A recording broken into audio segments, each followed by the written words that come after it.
Bueno, boa tarde, moitísimas grazas por acudir a este acto de presentación do libro que hoxe nos reúne aquí, Francisco Fernández del Riego, vida e obra dun obreiro do galeguismo de Ramón Nicolás. A verdade é que poucas veces comezamos con anticipación, é unha cousa extraña comezar cun, ainda que sexa só cun minuto de anticipación, habitualmente comezamos con retraso, así que é un día especialmente feliz. Moitísimas grazas ás persoas que nos acompañan hoxe aquí, que son en moi boa medida testemunhas de excepción da figura de Paco del Riego, Marían Vidal, da Fundación Penzol, que conviviu con el ao longo de moitísimos anos, e o testimonio privilexiado de Xesús Alonso Montero, por suposto. Moitísimas grazas tamén á Librería Cartabón por acollernos unha vez máis e facer da cultura, dos actos, a nosa casa. Presentamos hoxe o que é a biografía central de Xerais nas Letras Galegas 2023. Este libro de Ramón Nicolás, que hoxe nos reúne, para nós a biografía central das Letras Galegas para a conmemoración da figura de Paco del Riego ao longo de todo este ano que está dedicado a él. Publicamos tamén unha biografía infantil, Francisco Fernández del Riego, o legado silandeiro, escrita por Héctor Cajaraville, dedicada, decía, ao público máis pequeno. E publicamos tamén un libro de conversas, moi interesante, de Perfecto Conde, que está na colección crónica, Conversas con Paco del Riego, un libro que recolle as conversas feitas no ano 2008, a última longa entrevista, percorre toda a biografía de Paco del Riego que fixo en vida, un libro especialmente relevante tamén, e que incluiremos as publicacións de Paco del Riego no mes de marzo, coa publicación do libro Galicia, un libro que publicou en Xerais en 1994 e que ademais recolle unha viaxe, ou en realidade moitas viaxes convertidas nunha por todo o territorio de Galicia, que é un acto de amor ao país, non? Evidentemente este 2023 é un ano de recoñecemento xustísimo para unha persoa que, como se di literalmente neste libro, o deu todo por Galicia, non? Efectivamente, Paco del Riego deu no todo por Galicia, e eu creo que este libro e outros moitos, tamén o de Malois Villanueva, publicado pola editorial Galaxia, presentado aquí hai uns días, pois van axudar a facernos redimensionar a figura e a importancia de Paco del Riego ao longo da historia da cultura galega no século XX, tamén entendendo o significado que foi e que tivo e a importancia que tivo durante todo o período do franquismo, que foi un período especialmente duro, non? Polo que el tivo que sufrir bastante. Este libro de Ramón Nicolás é un percorrido vital, pero tamén un percorrido vitalista por toda a biografía e por toda a obra de Paco del Riego. Creo que está feito desde a conciencia, que é algo realmente importante, desde o coñecemento, pero tamén desde o afecto, non? Desde ese afecto que Ramón Nicolás lle profesaba e lle profesa a figura de Paco del Riego. De feito, o libro despega desde a relación persoal que Ramón Nicolás mantivo con Paco del Riego, sobre todo a raíz da investigación que el fixo sobre as colaboracións da figura de don Paco no Faro de Vigo, non? A partir de aí, a partir dese afecto, dese recoñecemento, comeza a reconstruir toda a vida e tamén a falarnos da obra, a presentarnos da obra dunha figura que realmente non só ten a importancia digamos do que significou el para a historia da nosa cultura, sino tamén que constitúe un xeito de relatar a cronoloxía dun tempo convulso, un tempo difícil, non? Ese tempo do franquismo que lle tocou a Paco del Riego e a súa xeración, non? Por lo tanto, creo que é unha biografía, pero ao mesmo tempo tamén é o libro dun tempo, a crónica dun tempo. Francisco Fernández del Riego, vida e obra dun obreiro do galeguismo, e a palabra obreiro creo que é moi acaída e ademais aparece citada no libro na propia boca de Paco del Riego. Parte dos primeiros anos de Paco del Riego en Vilanova de Lourenzá, nesa familia de 10 irmáns. Vainos presentando os distintos episodios dos estudos de Paco del Riego en Lourenzá, en Lugo, en Monforte, en Madrid. Fálanos das amizades, sobre todo das primeiras amizades de Paco del Riego inicialmente, que son moi importantes, como Cunqueiro e Aquilino Iglesia ou Xulia Minguillón. Viaxa a Madrid acompañando a Paco del Riego, os faladoiros os que Paco del Riego asistía,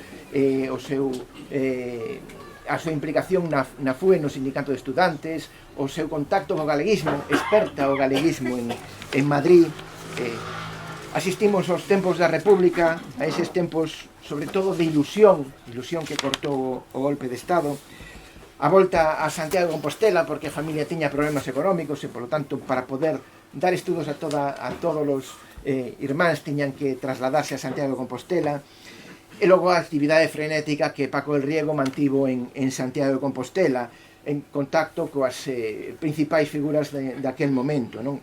Do que quizáis cabería destacar a Ánxel Casal, non? E por suposto, todas as colaboracións que Paco del Riego mantivo naqueles anos de forma continuada, non? E tamén actividade política que ao final acabou, digamos, copando en moi boa medida a vida de Paco del Riego, participando en mítins con Castelao, con Otero Pedrallo, con Bóveda, etc. Logo asistimos ao golpe de Estado, esa data fatídica que tronzou tantas ilusións e cambiou a historia. E, digamos, a perplexidade de alguén que consegue salvarse inesperadamente. El fala no libro de por qué, recolle Ramón Nicolás no libro de por qué consegue salvarse Paco del Riego, que é inmediatamente inhabilitado para a docencia, para os cargos públicos e, por suposto, perseguido, ten que ocultarse e inmediatamente pasa a incorporarse ao exército, digamos, como fórmula de salvación, non? E a partir de aí comeza o seu desfile por distintos escenarios bélicos que finalmente, o fin da guerra, o traen de volta a Santiago e comeza o desplazamento para Vigo, porque aínda non se sentía seguro naquel ano 39. En Vigo sigue a súa precariedade, sobre todo a precariedade, está máis seguro, pero sinte a súa precariedade laboral, a súa precariedade económica, casa naqueles anos con Evelina Herbello, e a partir de aquí comezan os intentos de reconstrucción do Partido Galeguista, o libro da fe tamén, digamos, da dureza da represión daqueles anos, e a continuación da creación da Editorial Galaxia en 1950, sobre todo a partir daquel trío que conformaron Paco del Riego, Xaimilla Couto e Ramón Piñeiro.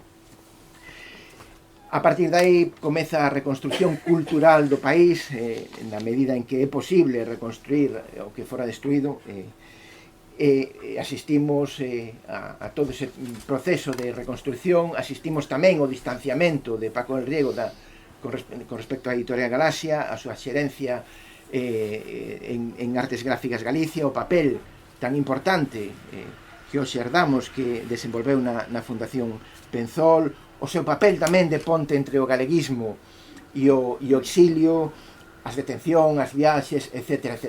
Todo este percorrido vaino facendo, esmiuzando o libro a través de testemunhas, a través de relatos, a través de referencias, vaino esmiuzando o libro de Ramón Nicolás, non?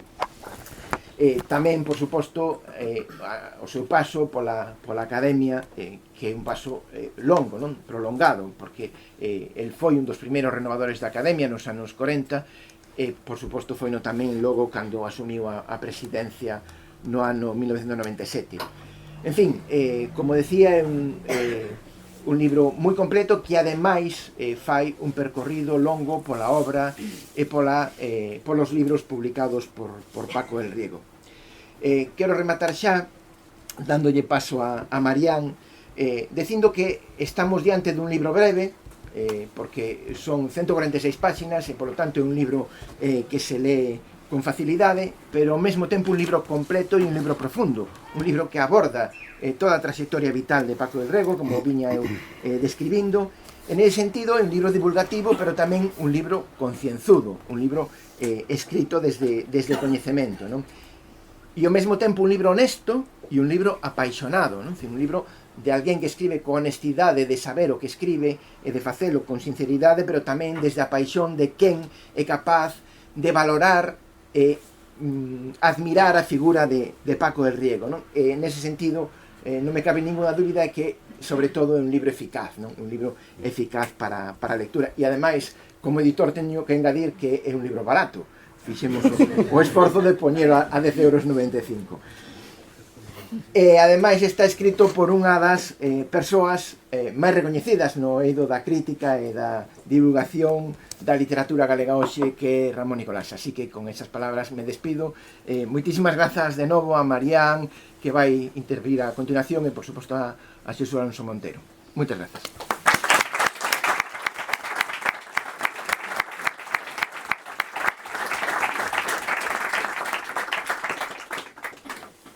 Boas tardes.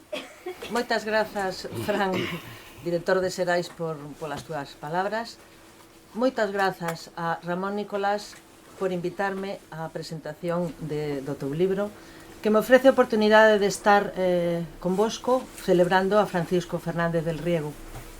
O autor propúxome que relembrara o meu trato con don Francisco na Biblioteca Penzol, porque foi ali onde estiven e onde nos coñecemos e estivemos xuntos traballando durante 25 anos, case. Era maio de 1985. Por orde do Concello de Vigo, 4 novos bibliotecarios tivemos que presentarnos no local da Fundación Penzol na rúa Policarpo Sanz 24. Don Francisco, así chamámoslle sempre, recibiunos en persoa, con rexio talante e lixeiramente distante. Algúns anos despois, confesoume que ao contemplarnos por primeira vez, chocáralle bastante o peculiar grupiño de persoas que tiña diante, por mor do noso dispar aspecto e aparencia. Un moi alto, outra baixiña, outra de rebelde cabeleira, e máis eu cunha horrenda saia que el descoñecía, naquel momento ocultaba un incipiente embarazo. É dicir, todo o contrario daquel home impecablemente traseado que pensaría que os tesouros da Penzol non ían estar en boas mans. Daquela aínda non sabíamos que se abriría para nós unha porta de coñecemento inesgotable, que estaríamos nun recanto privilexiado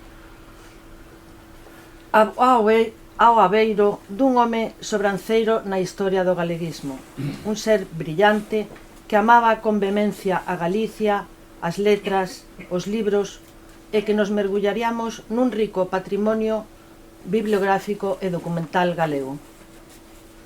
De primeiras falounos da nosa misión, encargarnos da organización do traslado dos fondos da Penzol á Casa da Cultura, grazas a un convenio co Concello de Vigo, ante a falla de espazo necesario para albergar o crecente volume das coleccións. Despois, disertounos afervoadamente sobre a figura de Fermín Penzol, a súa fundación, a biblioteca e o arquivo, que el dirixía desde a súa creación en 1963. Xa naquel intre soubo infundirnos o entusiasmo necesario para abordar non só o traslado, senón tamén as tarefas que nun futuro próximo teríamos que desenvolver para abrir os servizos ao público. Xa instalados todos na nova sede, uns días antes da apertura, don Francisco deunos unha importante recomendación. Neste lugar tedes que empregar o galego para falar e escribir. Ademais, teño un radar para detectar todos os erros. Sentín pánico, porque eu non usara antes o galego. pero decatándome do atinado que era o consello, axiña púsenme a estudar a gramática da Real Academia Galega e a escoitar atentamente a fala e as correccións do director. Andando o tempo, débolle a teimosía do seu sempiterno radar un nivel pasadeiro en galego. Foi un sabio, respectuoso e paciente mestre en moitos aspectos e supoñía unha clase práctica cotiá. Pola nosa parte, día a día, co noso trato aos usuarios, coa nosa dilixencia e responsabilidade, fomos gañándonos a súa confianza e chegamos a formar un bo e armonizado equipo, que adoitaba a leccionar con algunha consigna como esta: tedes que ser teimudos, é fundamental para conseguir calquera obxectivo. A súa axuda tamén resultara moi valiosa a varias xeracións de investigadores que pasaron pola Penzol. Estes sempre saían do seu despacho abrallados e agradecidos porque el alumeaba e impulsaba cada unha das súas pescudas, ata as máis arrevesadas, coa súa particular e certeira orientación. Teño a certeza de que isto poden corroboralo varias das persoas aquí presentes. Sabía que calquera iniciativa miña razoable respecto da biblioteca obtería o seu enérxico e decidido respaldo. Eu confiaba cegamente no seu bo criterio, sentíame segura o seu carón, porque o seu espírito loitador e valiente ia estar comigo, man a man para sacar adiante calquera proxecto. El confiaba tamén en min para o asesoramento técnico bibliotecario. Fun testemuña da súa conexión coas novas xeracións. Moitas veces dicía: estar con xente nova remózame. Efectivamente, iso pasaba porque miraba con ollos limpos todo o que lle rodeaba e porque tiña unha mentalidade que se compasaba cos tempos e nunca quedara obsoleta, tanto que aplaudía de boa gana todas as innovacións que introduciamos e seguiu entusiasmándose ata o final coas visitas dos novos, sobre todo coas de Malores.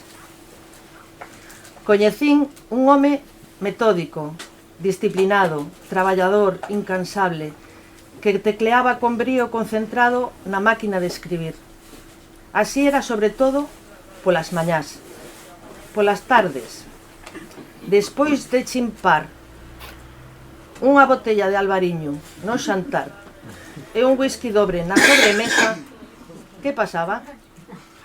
Que nesas tardes de puro nas que seguía mecanografando, permitíase momentos para amosar a súa cara máis expansiva e faladeira, nas que foi rememorando as súas vivencias, actividades, afeccións e amizades cos espíritos máis escollidos da política e da cultura, despregando ante nós os fíos da urda e da trama da súa historia vivida, chea dos máis singulares avatares. Non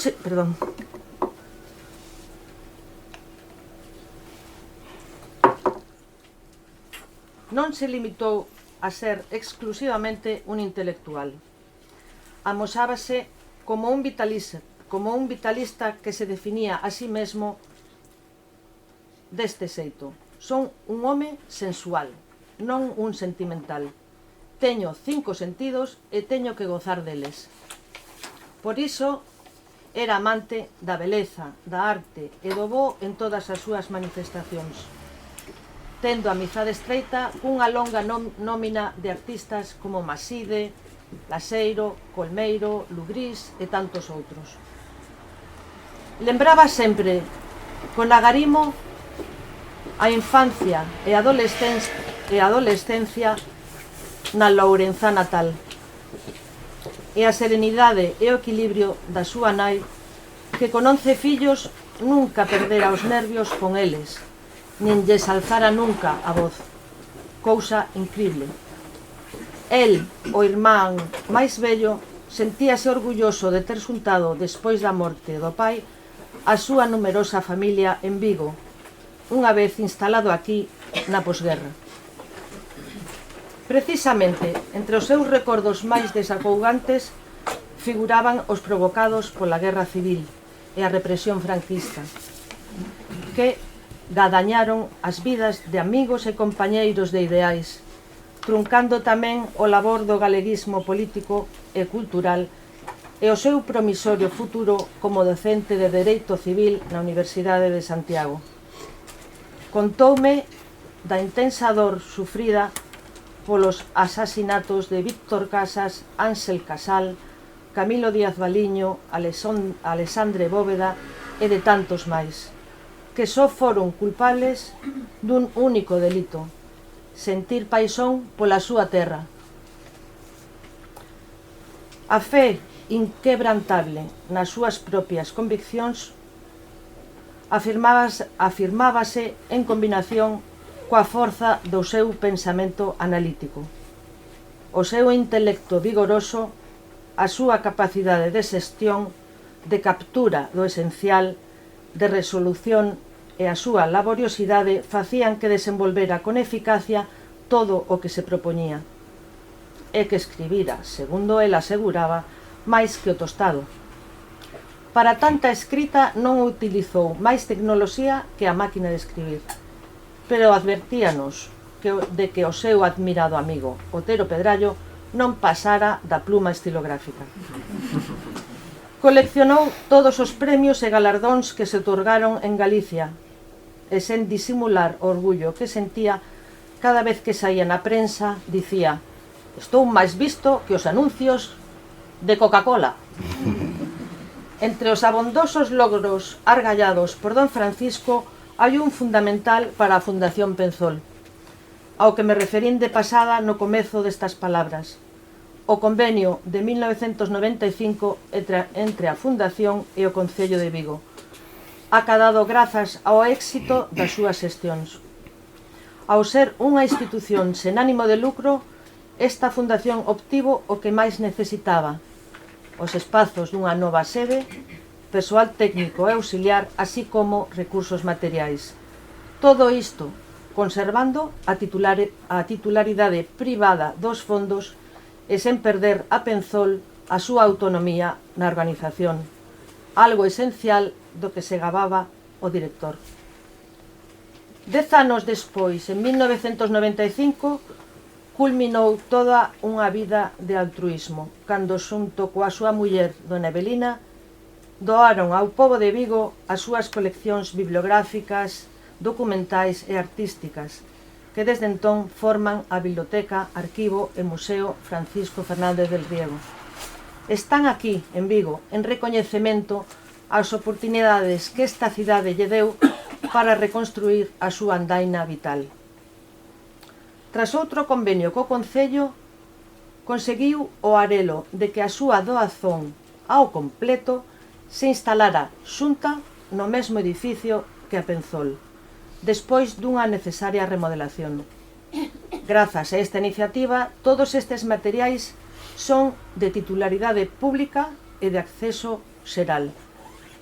O Concello tamén aceptou a súa proposta de mudar o nome do centro que alberga ambas institucións, xa que logo, en 1995, pasou a chamarse Casa Galega da Cultura.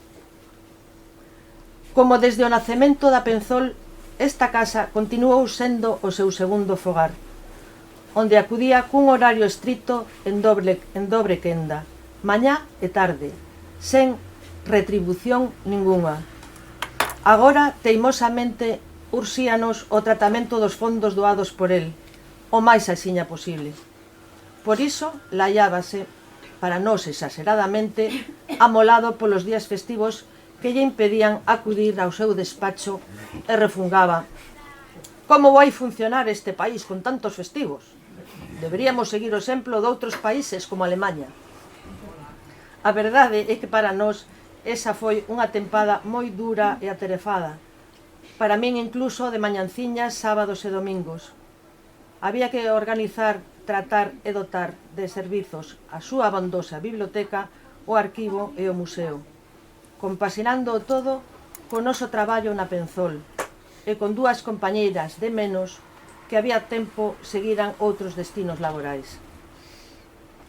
Desde novo, o seu vínculo coa escritura e a lectura permitiulle achar un refuxio existencial confortable, mais tiña unha afección que semellaba paradoxal, sobre todo nun intelectual. Non se perdía series de acción como El equipo A ou El coche fantástico. As persoas que prestaron a don Francisco e a súa dona en postremeira etapa vital os máis exquisitos cuidados e acompañamento durante máis e longo tempo, cotián e desinteresadamente, foron sobre todo a súa cuñada Lolita e Enrique Méndez de Galaxia. Grazas aos servizos del e dos seus compañeiros Pichi e Miguel, o noso director, a pesar das eivas finais, pero cunha forza de vontade intacta, puido acudir ás súas bibliotecas casi ata o seu 97 aniversario. O seu derradeiro logro foi que Kiko Domínguez lle sucedera na dirección da Fundación Penzol, o que resultaría un acerto pleno. Nesta convivencia laboral de case 25 anos non existiu desgaste ningún. Ao contrario, grazas aos seus merecementos, cada día fun admirando e respectando máis, valorando fondamente a súa amizade, co impacto en min do seu exemplo vivo e dos seus consellos. A par, comprobei que o seu liderado foi inestimable e sublime o seu papel como guieiro da misión da Penzol, a que dedicou medio século.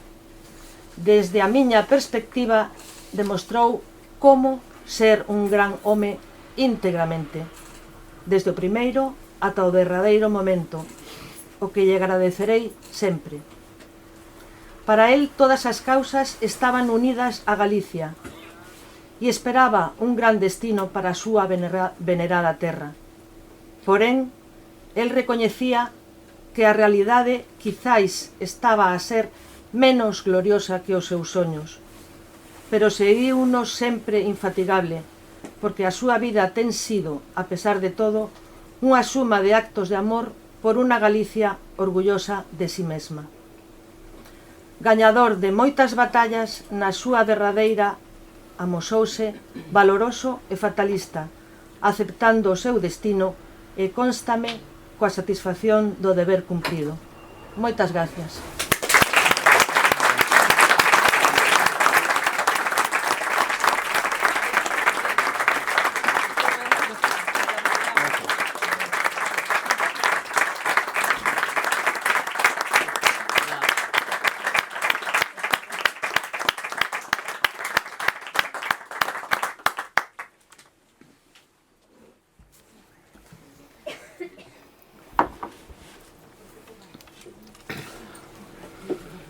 Boas noites, miñas donas e meus señores.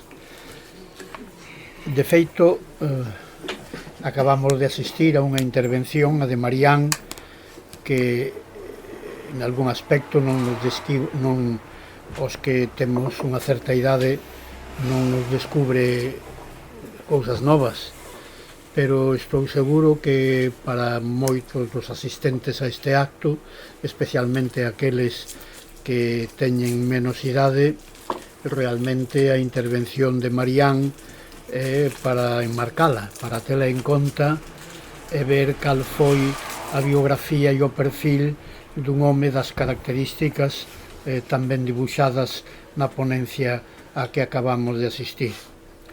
Como eu probablemente son o de máis idade de todos os presentes, non digamos de todos os que estamos aquí na mesa, seguramente podería engadir algunha pequenísima cousa máis a esta brillante intervención de Marián, porque eu coñezo a Fernández del Riego desde o ano 1951.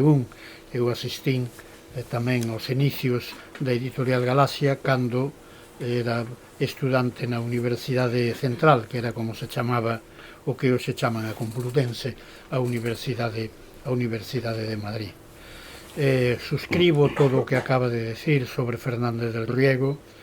como tamén suscribo todo o que dixo o editor do libro que hoxe nos convoca sobre as características do libro de Ramón Nicolás, tanto que casi non era necesario de que falara eu, falase o autor, e con eso tiñamos dabondo. Pero bueno, xa que aquí estamos na mesa, eu tamén teño que tocar este instrumento nesta orquesta, non sei se sinfónica ou non, de 4 instrumentistas en que eu non sei se vou tocar o clarinete, o saxo ou probablemente o pandeiro.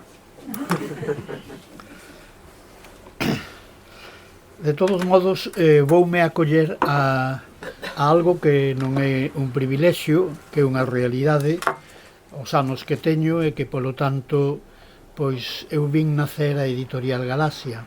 E, de feito, o libro importa, e calquera libro que se faga sobre Fernández del Riego, xa se tiñan publicado algúns libros sobre el, estánse publicando outros. Hai 2 días presentabas aquí un libro magnífico de Malores Villanueva que tiven ocasión de ler, entregaron onte aquí ás 9 da noite, deiteime ás 2 da madrugada, a noite de onte a hoxe, entre outras cousas, para ler algúns capítulos do libro de Malores Villanueva, porque, bueno, ainda que está editado pola competencia, de todos modos, todos estamos de acordo coa figura de Fernández del Riego. Para min resulta especialmente grato que a Plana Maior de Galaxia e da Penzol este hoxe aquí nun libro que non publica Galaxia, pero, bueno, en todo caso, Galaxia está ao servizo de Galicia, todo o que se faga desde unha editorial ou desde outra, pois é igualmente valioso e importante. Se me permiten, pois eu podo ofrecer un punto de vista que outros non poden ofrecer, outros incluso moito máis intelixentes que a min, moito máis cultos que a min, moito máis eruditos que a min, pero que, bueno, que no ano 51 ou non naceran ou eran nenos e, polo tanto, non podían ter as experiencias que quen daquela estaba empezando os estudos de filoloxía románica, que era xa o 3º curso na Facultade de Filosofía e Letras da Universidade de Madrid. Porque aquí hai unha proeza. A Editorial Galaxia, a xente pensa, moita xente que non está moi familiarizada co discurso literario galego, con eso que chamamos as letras galegas, con eso que chamamos a cultura literaria de Galicia, que non teña unha certa familiaridade con ese discurso, pensa que Editorial Galaxia é unha editorial que nace, que se crea, que se funda en Santiago de Compostela un 25 de xullo, significativamente o Día do Apóstolo, pero tamén o Día de Galicia, do ano 1950, e que empeza a producir os seus primeiros libros un ano despois, no ano 1951. Antes de finalizar o ano 1951, xa a censura do aparato represivo franquista xa prohibía libros a Editorial Galaxia. Por lo tanto, Galaxia nace cunhas determinadas dificultades, porque Galaxia non era unha editorial moi convencional, non era un editorial ao uso, non era un editorial que esperaba moita xente.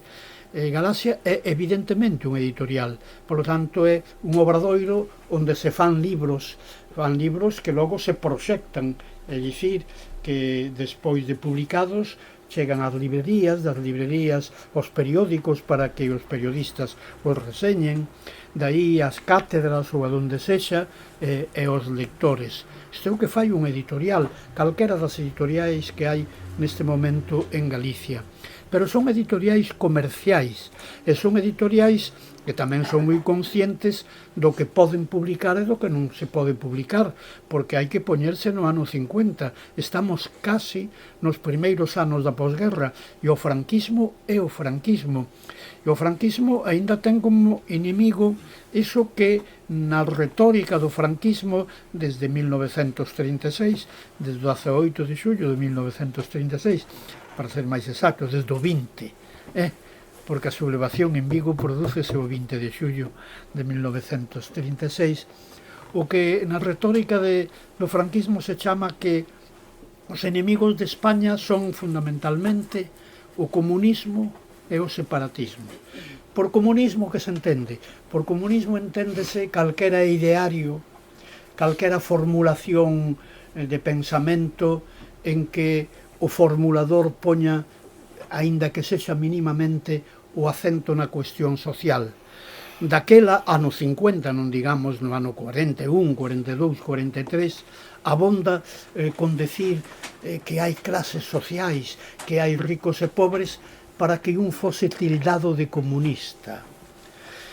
Todo o mundo sabe, empezando polos franquistas e empezando polos ricos e os privilexiados que se beneficiaron do franquismo, que había e hai desigualdades. Había e hai ricos e pobres, había e hai clases sociais, e, polo tanto, haber clases sociais, hai intereses enfrontados, e hai unha cousa que os marxistas chamaban, e chamamos, loita de clases. Pero non fai falta utilizar a expresión loita de clases, que eu, que son militante comunista, non son comunista, pero son militante comunista, desde hai moito tempo, eu a expresión loita de clases, eu que seguramente xa tiña publicado 10 ou 12 libros antes da morte de Franco, e digamos centos de artigos, e pronunciado decenas e decenas e decenas de conferencias, eu a expresión loita de clases, ou a denominación marxismo, para sinalar unha forma de pensamento que aparece en Europa no século XIX, eu nunca utilizara eso. Que quere decir? Que pasa, pois, no ano 1950? Galaxia non é inimigo do franquismo pola vía do comunismo. E, ademais, Galaxia está, en todo caso, creada, fundada, ideada, deseñada, organizada e realizada por persoas que están lonxe do marxismo. A menos lonxe, Francisco Fernández del Riego. Porque Francisco Fernández del Riego, o vital, era o máis mundano. Era capaz de tomar un vaso de viño con calquera, era capaz de cantar a rianxeira nas festas da Fundación Otero Pedrallo en Trasalba, cousa que sería incapaz Xaime Isla ou Ramón Piñeiro. E non estou descalificando ou supercalificando a ningún deles, estou simplemente caracterizando. Son distintos. Son distintos. Pero acabo de citar precisamente o que en moitos libros se chama os 3 piares de Galaxia. A min iso rénxeme. Piar é un invento dos escritores. En Galicia hai que dicir esteos. Son esteos. Ou traves, ou vigas.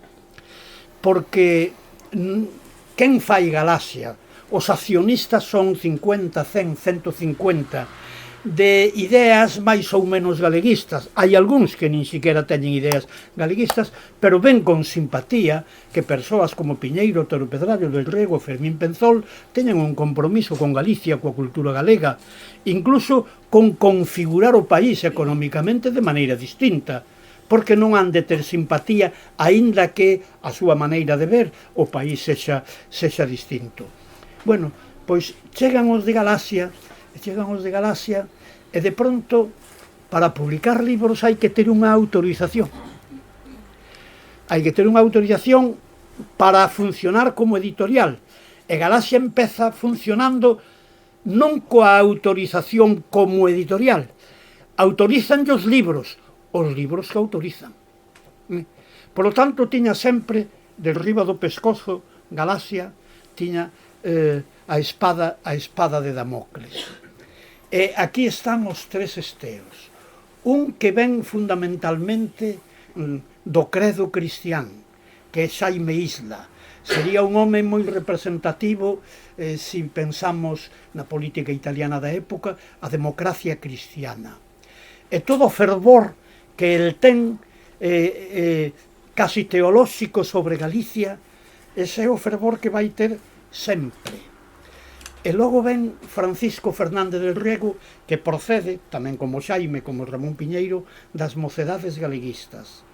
E Fernández del Riego é o compromiso con Galicia, o compromiso co traballo, a puntualidade no traballo, a disciplina no traballo, a seriedade no traballo e, desde logo, un traballo sempre indesmayable, incansable. Ao mesmo tempo é, de todos eles, sobre todo dos tres esteos, o máis vital, tan vital que é socio do Celta, enfádase moito con cando gaña o Deportivo, e ten rabietas, é humano e é mundano. E nos primeiros anos da posguerra, casi todos os domingos, el e don Ramón Otero Pedrallo xantaban na Cañiza. Xantaban porque lles gustaba o viño do Ribeiro, porque lles gustaba o lacón con grelos, porque lles gustaban as filloas. E en voz baixa, cando tiñan a copiña despois do puro, falaban en voz baixa de Castelao, falaban de Galicia, falaban das Irmandades da Fala, falaban dos mortos porque algúns morreran de morte morrida, pero outros dos mortos eran mortos de morte matada. Ángel Casal, Alexandre Bóveda, citáronse aquí algúns deles. Por lo tanto, os xantares de Otero Pedrallo na Cañiza no ano 41 non se podía facer outra cousa, non se podía facer outra cousa en Galicia. A xente non sabe o que é Galicia no momento en que os tres esteos de Galacia deciden crear Galacia. Eu, que terminei o meu bacharelato en xuño do ano 48 no Instituto Santa Irene, empezaron e fixeron a boa parte dele nunha academia de Ribadavia, pois eu, que ademais 2 meses despois fun estudar letras, especialiceime nunha das 7 especialidades que había na Facultade de Letras de Madrid que máis me levara aos estudos literarios. Ata eu, non digamos un estudante de medicina ou de dereito ou de veterinaria ou de farmacia, eu nunca vira un libro en galego. A fins do ano 48 eu nunca vira un libro de Castelao. E eu sabíame de memoria os títulos e os autores dos libros que había en todos os escaparates das librerías, que eran bastantes que había en Vigo. E ia a todas as bibliotecas, que era unha despois da do Instituto Santa Irene, que era a Biblioteca Jaime Solá, que estaba na Alameda, e que ademais dirixía unha profesora de grego do Instituto, Pilar Millán. Eu era lector daquela biblioteca. Eu nunca vira un libro en galego. Sabía que existía Rosalía, que había poemas de Rosalía, e algunha que outra vez lía en la noche desde o ano 46 uns extraños para min artigos que titulaba o seu autor Parladoiro e que estaban en galego e que eran unha palmeira no deserto, aquel artigo Parladoiro de Otero Pedrallo en la noche de Santiago. En galego era o único que había. E de súpeto, os tres esteos, axudados por outras persoas, fundamentalmente por Otero Pedrallo e por Fermín Penzol, deciden crear unha institución, crear un obradoiro de libros, unha fábrica de libros para vendelos e para gañar diñeiro con eles e poder vender outros libros e máis libros. Pero esa xente o que quería era, na medida en que o permitía aquel tempo, tratar de decir en letra moi minúscula e en voz moi baixa algunhas das pouquísimas cousas que se podían decir de vez en cando. As outras editoriais, que non publicaban libros galegos ou libros en galego, sabían moi ben o que se podía publicar e o que non se podía publicar. Porque lle proíben a Galaxia a fins do ano 51, o primeiro ano de existencia de Galaxia, porque no 50 créase, pero non se publica ningún libro. Por que lle proíben libros? Porque hai xa cousas que non son censurables, pero os dirixentes de Madrid, un tal Juan Aparicio, director xeral de Prensa e Propaganda, sospeita que aqueles que emiten eses signos son xente que no fondo, tan pronto como poida, vai emitir signos un pouco máis fortes, un pouco máis contundentes, un pouco máis cuestionadores do réximen. Non é que este editorial ou calquera outra emita signos comunistas ou socialistas ou separatistas ou republicanos. Eso é impensable, eso é inimaginable. Pero na medida en que din que hai que ler a Rosalía, na medida en que din que en todo caso, como decía unha señora da miña aldea, o meu mestre, don Máximo Montero, que non era, por certo, da miña familia, dixolle, isto o inlo eu, tendo 13 anos, saindo da escola, eu ainda non empezara o bacharelato, dixolle, don Máximo, que cousa máis rara, aquí nós falamos dunha maneira e escribimos doutra. Pois isto é o que se decía, falamos dunha maneira e escribimos doutra. Hai o 80 ou 90% do país que fala dunha maneira, e só o 10 ou o 15%, porque daquela así escribe de outra.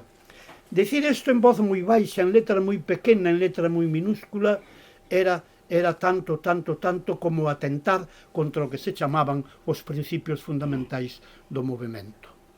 Ben, quen pode crear nesa situación tan arriscada, tan problemática, unha institución editorial como foi Galaxia? Pois persoas moi comprometidas con esa causa, moi comprometidas co seu país, moi comprometidas cunha Galicia que no futuro, cando se poida, terá que ser bastante distinta, unha Galicia como mínimo autonómica. O ser unha Galicia autonómica, naturalmente, no estatuto correspondente, o lugar da lingua, o lugar da economía, o lugar do que fose, iba a ser moi distinto a Galicia centralista que naquel momento se estaba padecendo. Pero eu o que quero que reparen en unha cousa, os tres esteos non tiñan fillos. E dirán vostedes, pero por que falar de asuntos de familia? É que Galaxia está creada por decenas e decenas de accionistas, moitos deles con algún tipo de matiz galeguista, e outros que eran simplemente liberais, e que decían por que non ha de haber unha voz galeguista no país, e suscribiron unha acción sin seren eles galeguistas, Bueno, pois, os fundamentais son 5 persoas. Otero Pedrallo, que aporta, que achega ao núcleo de Galaxia Otero Pedrallo? Achega a súa erudición, o seu prestixio, o seu simbolismo, a súa conducta cidadá intachable. Otero Pedrallo está destituído da súa cátedra de Xeografía e Historia no Instituto de Ourense, que se chamase Otero Pedrallo, desde o ano 37 hasta o ano 48. Aínda que ya quixeron devolver a cátedra, el dixo que non firmaba determinado tipo de escritos e devolveronllo cando o Ministerio quixo, coas condicións que naturalmente lle ian ben a Otero Pedrallo. Otero Pedrallo tampouco ten fillos. O gran mecenas e valedor e amigo de todos eles, Penzol, que deixou toda a súa biblioteca e o seu arquivo, pois a Vigo, a Galicia, o mundo, porque calquera pode ir á Fundación Penzol neste momento, un investigador de Tailandia ou un investigador de Xapón. Sí, cando as persoas teñen fillos e se meten en política, non fai falta que o diga, está isto estudado por calquera que entenda algo o fenómeno político. Se temos fillos, evidentemente, unha boa parte dos aforros, se é que os temos, están destinados para que mañán o noso fillo estude en Oxford, para que mañán vaya a cursos de inglés a Irlanda, etcétera. Pero que hai outra cousa, é que se un está mergullado nunha actividade cultural como a de Galaxia, pero que ao mesmo tempo ten unha dimensión política, pois algún día un dos esteos pode caer na cadea. É o caso que lle pasou a Del Riego, e contou moi ben o noso autor, Ramón Nicolás, no ano 47, pero sobre todo no ano 54. O preso político, sexa preso comunista, socialista, republicano ou galeguista, que ten 3 fillos pequenos e que se vai quedar sin soldo ou xa se quedou sin soldo, pensa unha, dúas, tres e 100 veces antes de meterse na actividade política, porque a actividade de Galaxia é tamén unha actividade política. E aí están os dous momentos en que Del Riego, 47 primeiro, despois no ano 54, é preso político. É fundamental para entender o fenómeno de Galaxia que os tres esteos e os dous grandes valedores, sobre todo o do símbolo que é Otero Pedrallo e o gran filántropo da causa galeguista que foi o registrador da propiedade Fermín Penzol, non teñen fillos. Senón non se entende o fenómeno Galaxia.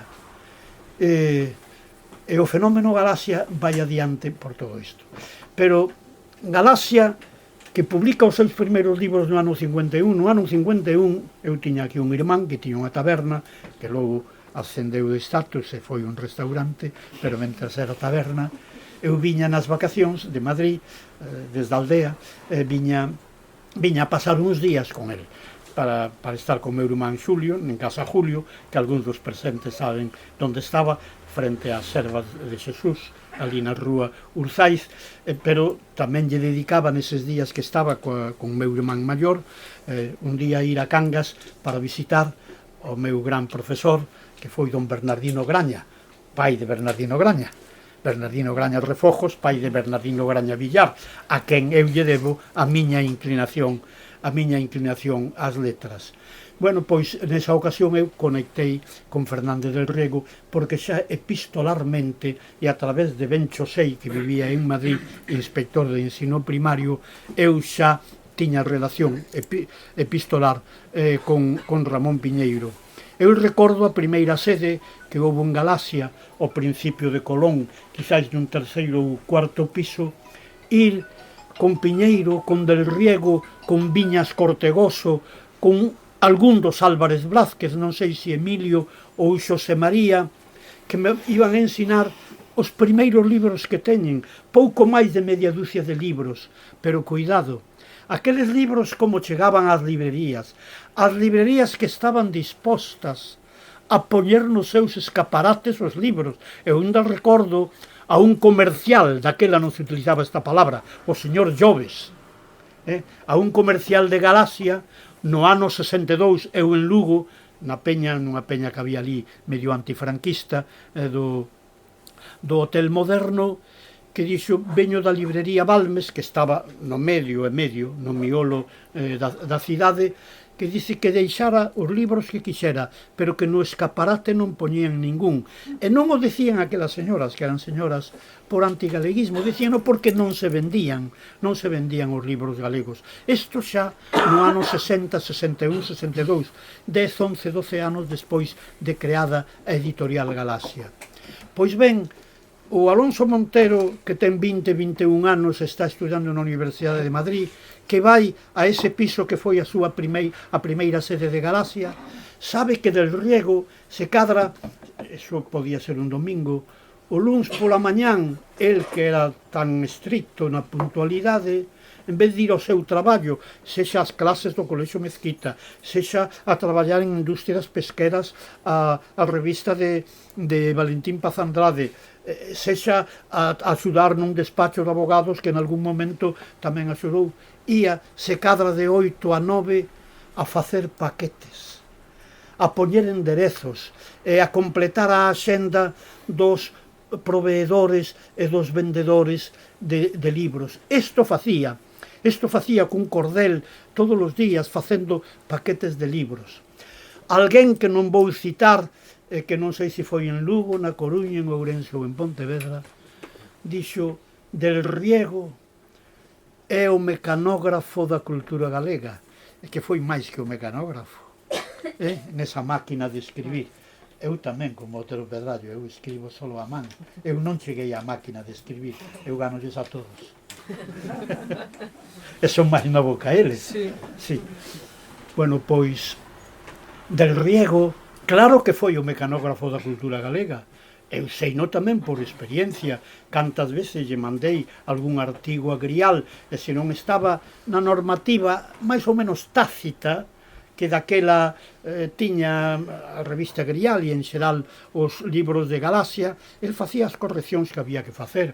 Eu podería dicir agora que autores de Grial, por citar unha das publicacións de Galaxia, como don Froilán López, catedrático de latín, do que eu fui colega nun instituto masculino de Lugo, mandaba artigos moi serios sobre toponimia e antroponimia en castelán, aquel señor, pero aparecían en galego, que nos traducía o mecanógrafo da cultura galega.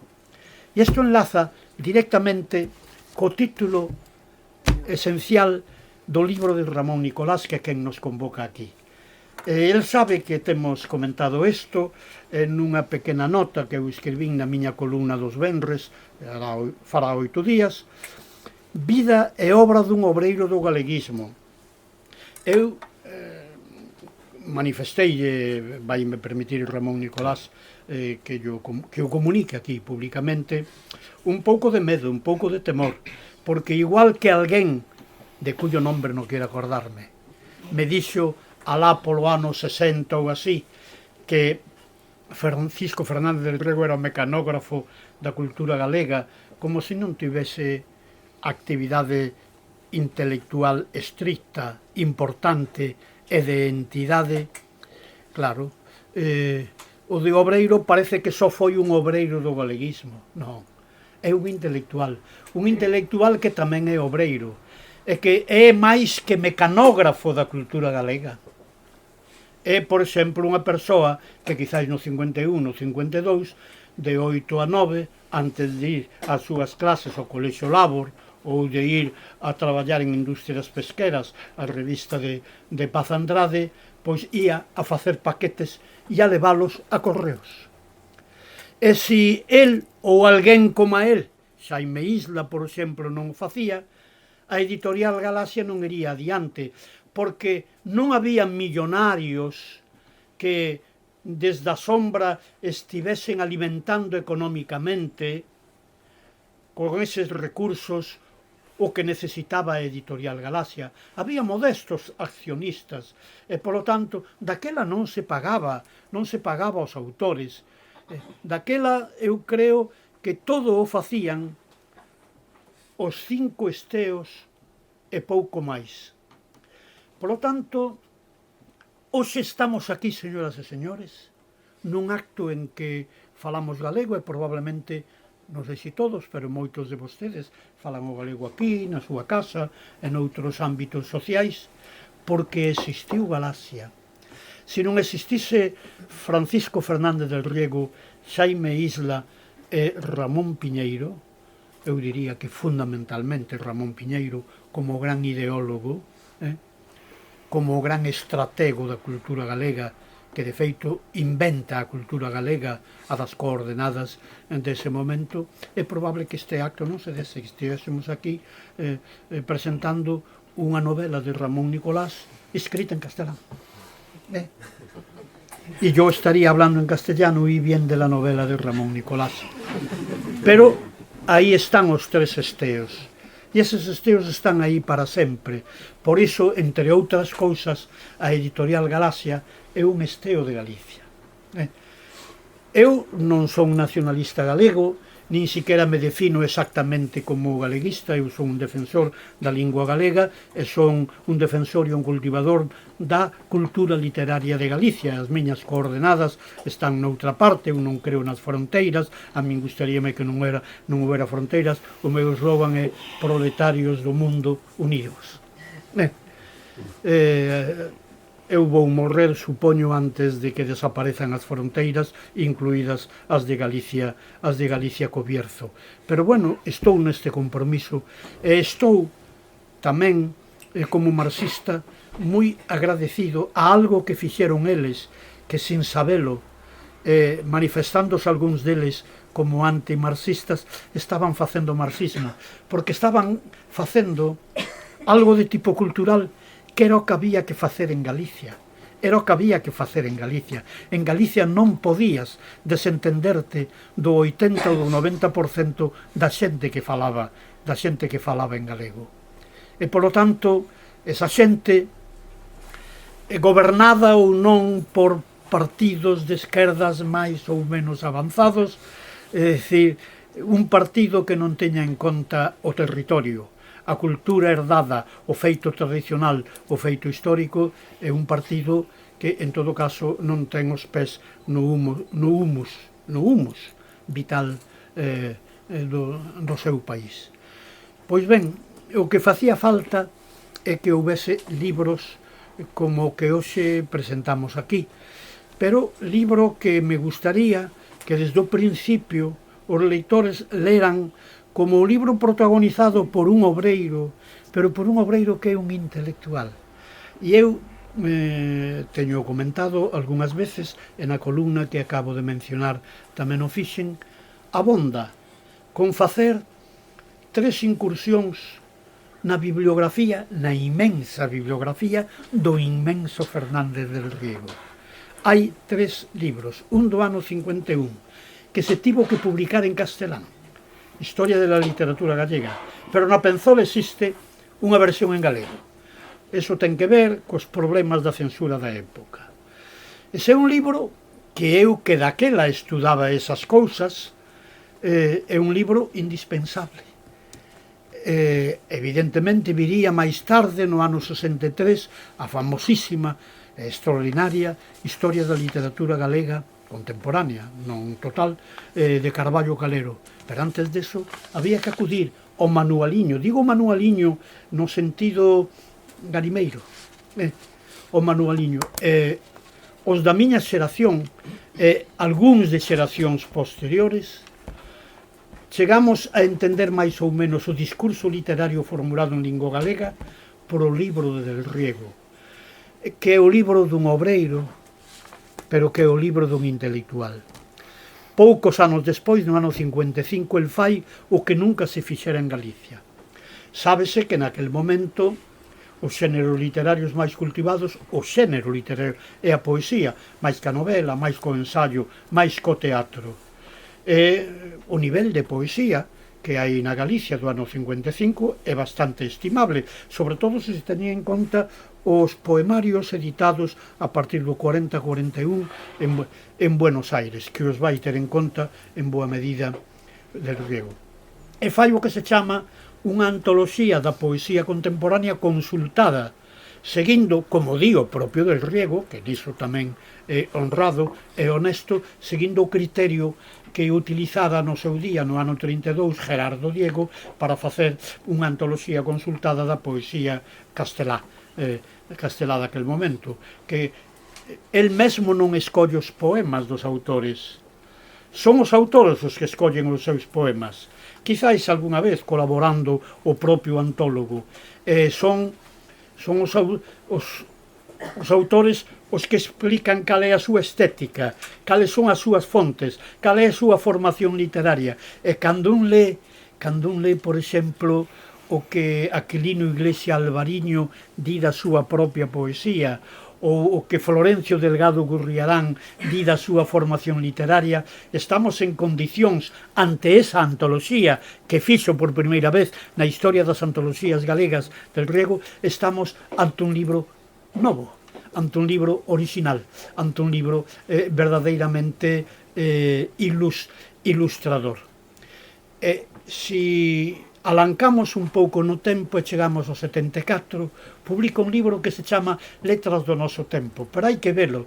En Letras do noso tempo fala de escritores do noso tempo, algún galego, pero moi poucos, pero fala, por exemplo, de Bertolt Brecht, ou fala de Hemingway, é dicir, os autores importantes, estamos xa casi ao final do franquismo, e naturalmente incluso Bertolt Brecht, que como saben era comunista, incluso algún tipo de obras del se representaban en España.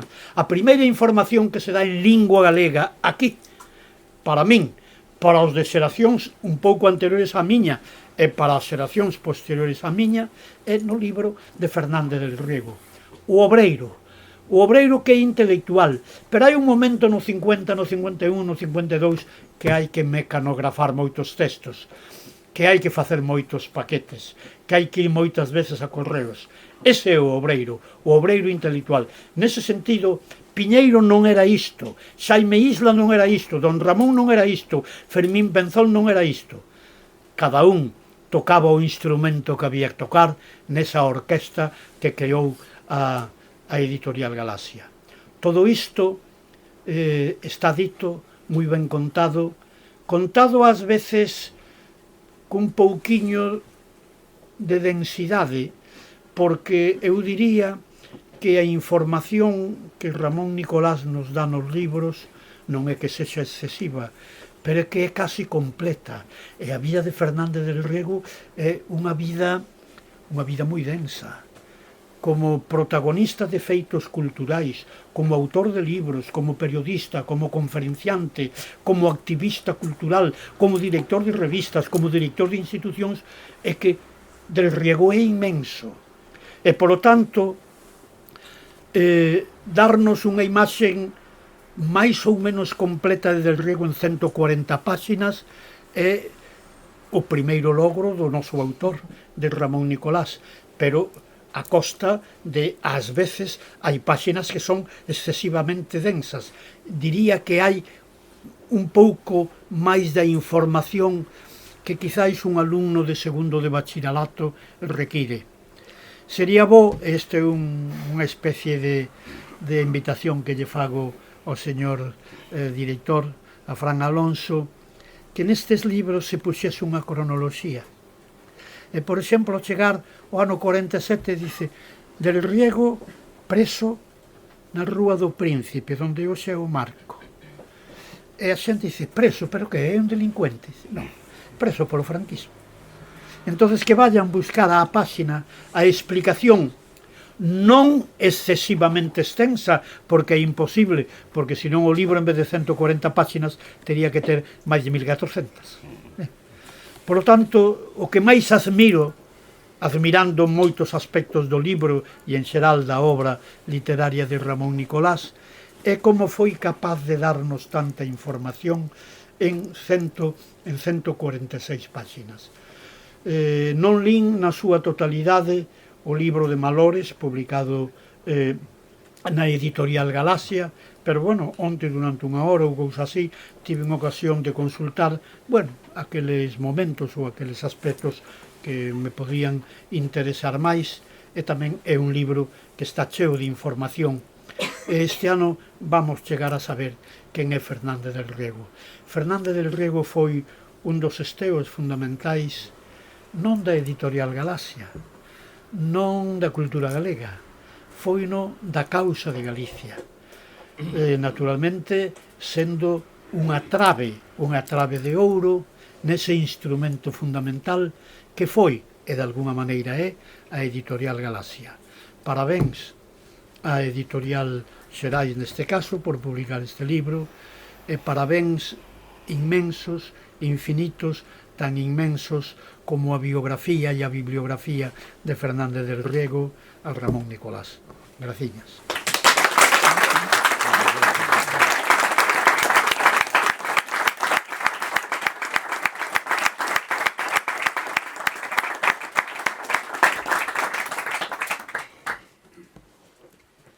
Ben, boa tarde. O que me pide o corpo é saír xa, porque aquí dixéronse moitas cousas moi bonitas, moi informativas, ademais, e discursos que vai ser difícil non superar, sino ni siquiera igualar. Con todo, é de regra que diga algunhas cousas alrededor deste libro. Desde logo, a figura de Don Paco é quen de articular momentos maravillosos e experiencias maravillosas, casi máxicas como a esta. E a razón son varias. Evidentemente estamos convocados pola memoria de Don Paco, pero que a quen lle dedico a monografía, pero hai aquí, evidentemente, persoas que veñen a saber algo máis de Don Paco, que é a miña intención, ou foi a miña intención no momento de realizar este texto, pero hai aquí moitas persoas que evidentemente me están a mostrar, despois de moitos anos, moito afecto. Afecto seguro que está tamén de alguna maneira vinculado coa figura sobre a que eu traballo, pero que eu entendo que a súa presenza bebe desta cuestión, que para algo que é propia da condición humana, lóxicamente. E vou comezar, lóxicamente, cos agradecementos, e vou comezar coa librería Cartabón. É casi un tópico reiterar o agradecemento inmenso que particularmente eu lle debo, e lle debemos moitas persoas, á Librería Cartabón, e nomeadamente a Gonzalo e a Maribel. Eu, preparando estas notas esta tarde, deime conta que cando milleiros de presentacións que organizastes aquí, hai aplausos para a primeira persoa que intervén, hai aplausos para a segunda, hai aplausos para a terceira, hai aplausos para o autor ou a autora, pero nunca se vos dedicou un aplauso que evidentemente merecedes por ser unha illa de resistencia do libro galego.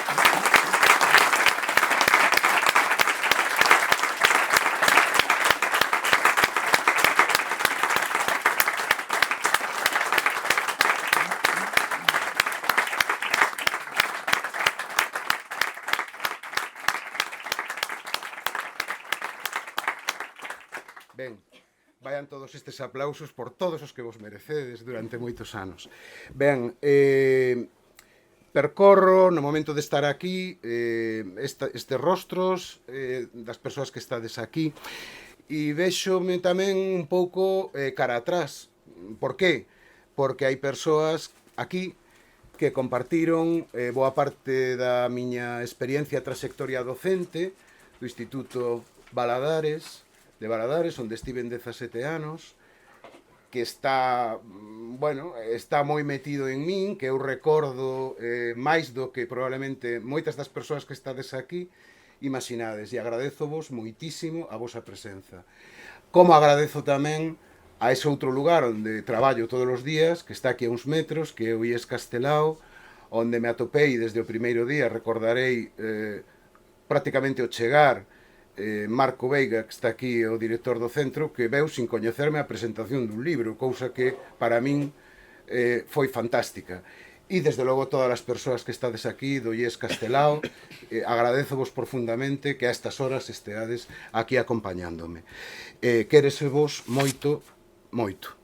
Desde logo non podo esquecer tampouco aquí algo fundamental que ten que ver coa creación do libro, que é o apoio da familia, de toda a miña familia, do contorno familiar.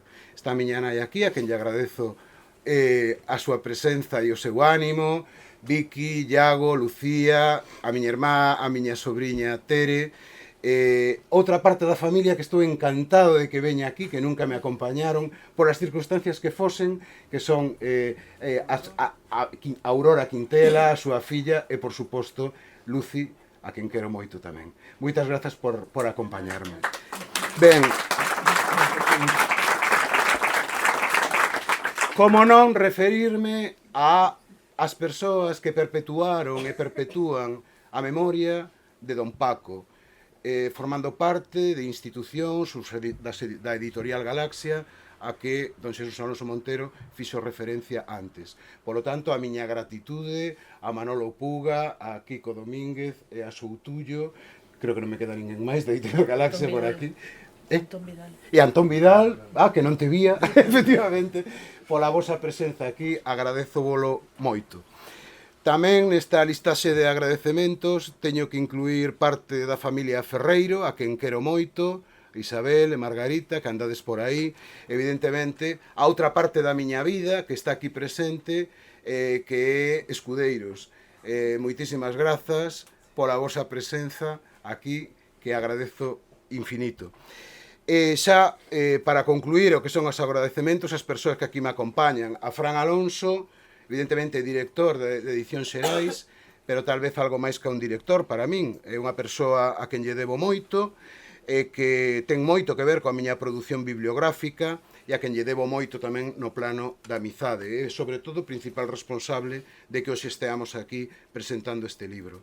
Quero agradecerlle tamén a Marián Vidal a súa xenerosidade. Marián non adoita falar en público e Marián fixo unha intervención extraordinaria e para recordar sempre. Agradezoche moitísimo a túa presenza, as túas palabras tan garimosas e tan obxectivas por outro lado, porque o que fixeches foi retratar e con estilo propio esa experiencia con Don Paco. Moitísimas grazas. De Don Xesús eu xa non podo dicir moito máis, porque a súa presenza para min, xa non só aquí, sino na miña propia vida, é insustituíble, foino no ámbito da formación académica miña, é o principal responsable, desde logo, non sei se culpable, pero responsable de que me dedicase de alguna maneira ao ámbito docente, pero tamén á investigación, pero que é máis importante para min. Don Xesús conta entre as miñas amizades desde hai moito tempo, e eu valoro moito iso. Un non se imagina sen un Xesús ao meu lado, sen un Don Xesús ao meu lado, e daquela é un privilexio contar con el sempre, para todo, desde hai máis de 3 décadas. Moitas grazas, Don Xesús. Bueno, e vou falar finalmente do libro, xa dunha maneira bastante breve. A ver, todo isto comeza probablemente antes, pero sobre todo en xullo de 2022, cando un sábado pola mañá a Academia fai pública a concesión ou outorga o Día das Letras Galegas a Francisco Fernández del Riego. Esa mesma mañá, Fran Alonso chámame a casa, se non estou equivocado, desmínteme se non é verdade, pero foi así, foi, eu acordo ben. E entón, pois, como Fran, evidentemente, no seu discurso inicial comentou, el sabía un pouco dos meus traballos anteriores, algún traballo feito sobre Fernández del Riego e a miña devoción sobre Fernández del Riego, sobre a figura del Riego e sobre a súa obra. E entón, propónme facer este libro para as Letras Galegas do 2023. Non creo que tardara nin siquiera unha mañá. Creo que xa, ou no momento, ou agora, xa lle dixen que sí. Evidentemente, ese dicir que sí tiña algunhas consecuencias. A primeira consecuencia, sacrificar, aínda que o verbo tal vez non sexa o máis adecuado, parte do verán, porque un dos condicionamentos de Fran como editor, como director de Xerais, era que o libro tiña que chegar pois o antes posible, o mes de setembro como moi tarde. E por outro lado, bueno, iso tampouco foi tan heroico, pero que sí foi heroico era o que se refería a Don Xesús, que é o de limitar en, bueno, nun número de caracteres concreto, non recordo cal era, pero son 140 páxinas, 146 páxinas, a biografía de Don Paco e a súa obra. Por qué? Porque é oceánica realmente, é monumental. Entón, ese sí que foi un pequeno esforzo pola miña parte, aínda que eu partía dunha vantaxe. A vantaxe era que tiña na cabeza, non sei moi ben por qué, pero así foi, as súas dúas biografías, autobiografías, que é un caso extraordinario dentro da cultura galega. Un río do tempo e Camiño andado.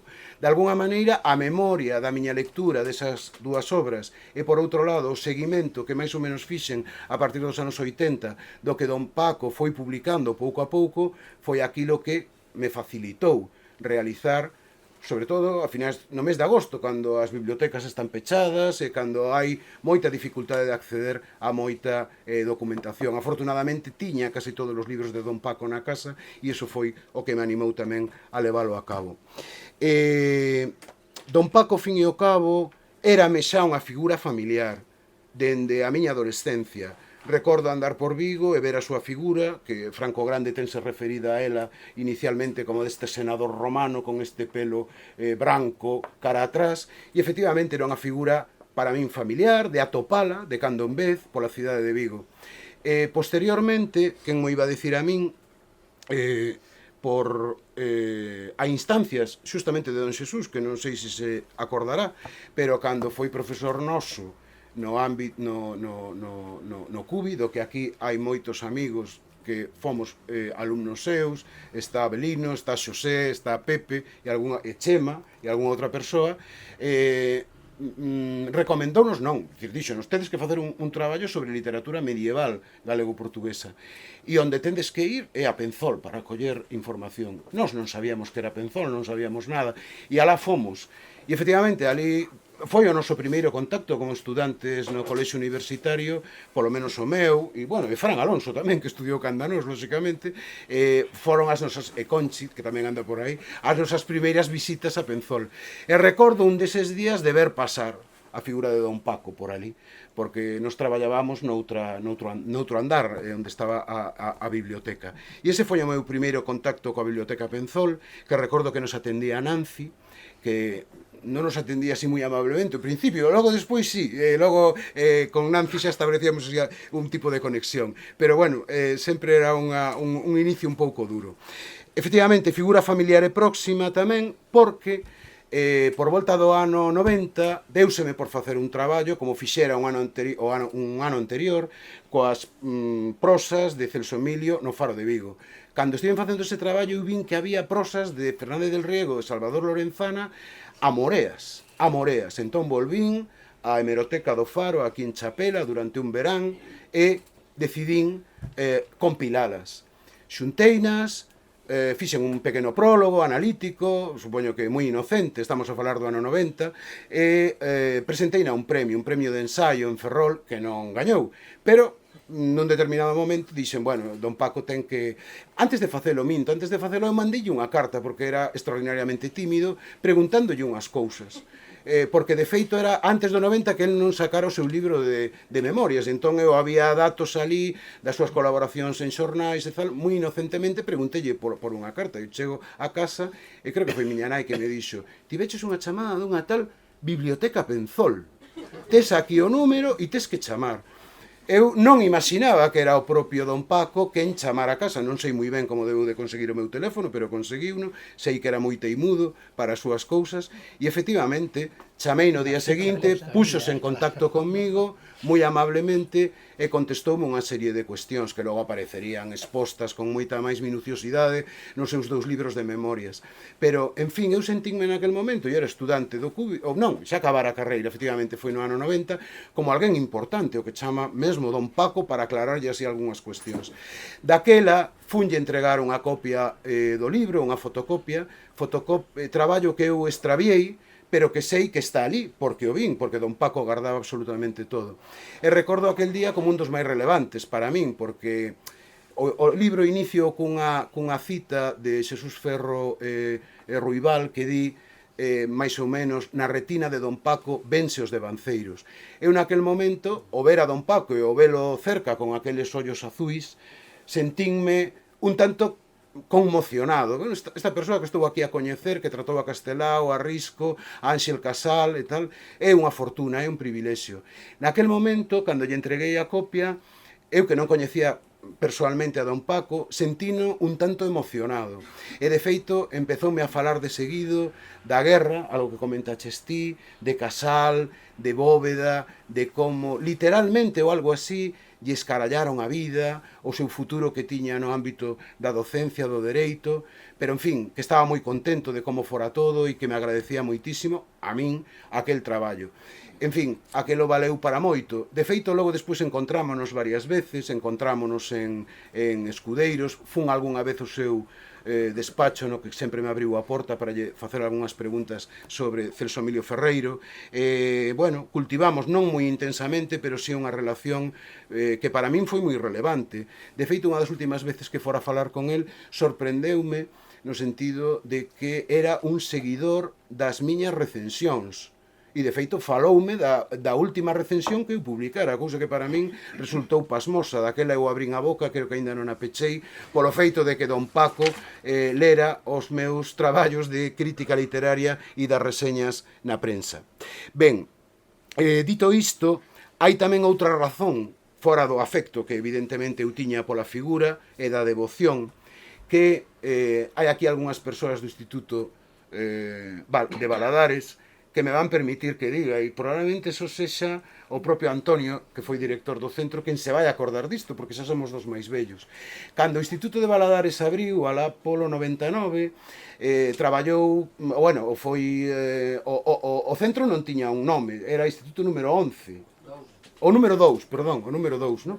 E entón houve un determinado momento no que se formulou a necesidade de poñerlle un nome. E entón, evidentemente, estaba o nome do Instituto de Valadares, que estaba en posto porque está en Valadares, e eu fixera unha proposta, non sei se te acordas. Acordas? Vale. E a proposta era Instituto Francisco Fernández del Riego.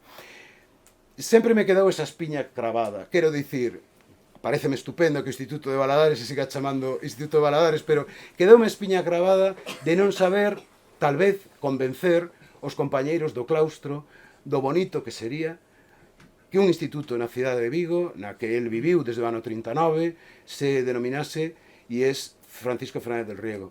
Non o conseguín, non pasa nada. Eu a él nunca lle dixen nada, evidentemente, porque estas son cousas xa que entran dentro do ámbito máis privado, non? Pero, en fin, a min que eu pasei 17 anos maravillosos en Valadares, non ten nada que ver esta cuestión, pero o certo é que foi unha lástima, desde o meu punto de vista, que este centro non se chamara desa maneira. Dun ou doutro xeito, con este libro, de alguma maneira, pago certas débedas con don Paco. Esta que vos acabo de comentar é sobre todo que ten que ver coa devoción que eu sempre sentín pola súa figura. Aquí xa se falou de algo de don Paco, vou ser moi breve, pero evidentemente como non ser devoto dunha figura, dunha persoa que xa con 18 anos no balcón do Concello de Vilanova de Lourenzá o 25 de xullo decide dar un mitin en lingua galega, poñer a bandeira galega e acabar co himno galego. Iso xa di moito del, e evidentemente o paso a Santiago foi xa determinante. Como non falar da súa relación cos membros do Seminario de Estudos Galegos, con Ultreia, pois co grupo, é dicir, coa editorial Nós, a vinculación con Ángel Casal, con Bóveda, con Castelao, con Otero, en fin, a súa participación na Comisión do Estatuto de Autonomía, as súas publicacións na revista Nós, a dirección da revista do xornal A Nosa Terra, a súa participación política activa no Partido Galeguista, nas mocidades galeguistas e logo de novo outra vez no Partido Galeguista. Como non admirar unha persoa con este compromiso? E como non admirar unha persoa co compromiso que desenvolveu coa práctica aquí na cidade de Vigo desde o ano 39, cando ven, como se dixo por aquí tamén hai 2 días na presentación do libro de Malores con 1000 pesetas no peto, que ten que refacer, ten que reconstruirse persoalmente, e alén desa reconstrucción de carácter persoal ten forzas para reconstruir boa parte do país, porque tamén hai que dicilo, a reconstrucción os intentos de reconstrucción do Partido Galeguista veñen da súa man, o papel de ponte entre o exilio e Galicia ven tamén algunha medida da súa man, e, finalmente, todo o traballo que aquí se comentou con excelencia por parte de don Xesús, levado a cabo, pois, en La Noche, na fundación da Editorial Galaxia, na dirección da revista Grial, evidentemente tamén se falou aquí pois da súa incorporación á Academia Galega. Ao fin e ao cabo, estamos a celebrar un 17 de maio grazas a esa idea que ele presentou na Academia Galega, que se aprobou no ano 62 e se puxo en marcha no 63, e que este ano, creo que con toda a xustiza, pois lle corresponde protagonizar a él. Como non, tamén falar, evidentemente, da cantidade de recoñecementos que don Paco tivo en vida. Afortunadamente, eu creo que estas cousas hai que facelas tamén en vida.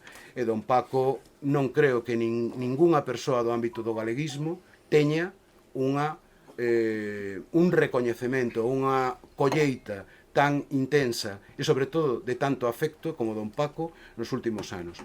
Evidentemente, eu a figura de don Paco vinculareina sempre coa Fundación Penzol e coa Biblioteca Penzol, porque foi a que me marcou nos meus anos de aprendizaxe e de formación académica e posteriormente nos labores de investigación.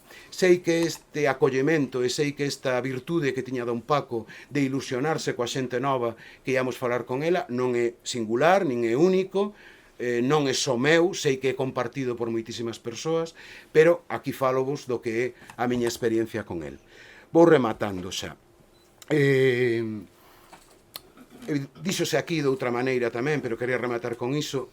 Evidentemente está claro que el soñou cunha Galicia máis xusta, cunha Galicia progresista, cunha Galicia máis galeguista e cunha Galicia dona de si mesmo. Eu creo que nos deixou un legado extraordinario, imposible de conter en 146 páxinas. Imposible, bueno, é posible porque está aí, pero é prácticamente casi un exercicio heroico, porque quedaron moitísimas cousas que eu creo que de extraordinaria relevancia, non fora, pero sí pendentes de afondar, tal vez no futuro. Don Paco merecía non unha, nin dúas, nin 3 monografías. Realmente don Paco merecía moitas biografías de máis de 1000 páxinas. Evidentemente, quen as vai facer non o sei, pero se cadra no futuro faltará esa análise tamén, a que aquí non falei, da súa obra literaria. A análise dun ensaísta extraordinario, dun divulgador da cultura galega, dun autor que está aínda por coñecer todo o que el deu no ámbito do xornalismo, por poñer un caso. E poñer en valor tamén outro feito, que eu estou convencido, hai persoas que coñecen máis que a min e poderán tamén afirmalo, pero eu creo que foi unha persoa sacrificada e moi xenerosa no que tiña que ser o cultivo, se cadra, da súa propia obra literaria, da súa propia obra literaria narrativa. O exemplo do Cego de Pumar de Don está aí. Moi probablemente don Paco, noutra circunstancia, don Xesús, nun artigo extraordinario, xoga con esta cuestión de que a guerra non a gañaran os sublevados, senón os republicanos, e aí falaba da figura de don Paco. Non sei exactamente se dicía que don Paco era un narrador de moito fuste ao longo do franquismo, pero eu estou seguro que se el non tivera que facer tanto esforzo na reconstrucción cultural e política de Galicia, hoxe en día estaríamos falando probablemente dun don Paco distinto, e a mellor un don Paco cunha obra literaria narrativa, por poñer un caso, moi extensa. Pero, en fin, isto é literatura ficción, eu xa remato, o único que vos quero dar é as grazas, pero sinceramente e afervoadamente, por acompañarnos esta tarde e de renderlle de alguna maneira un homenaxe á figura de don Paco. Moitísimas grazas por todo.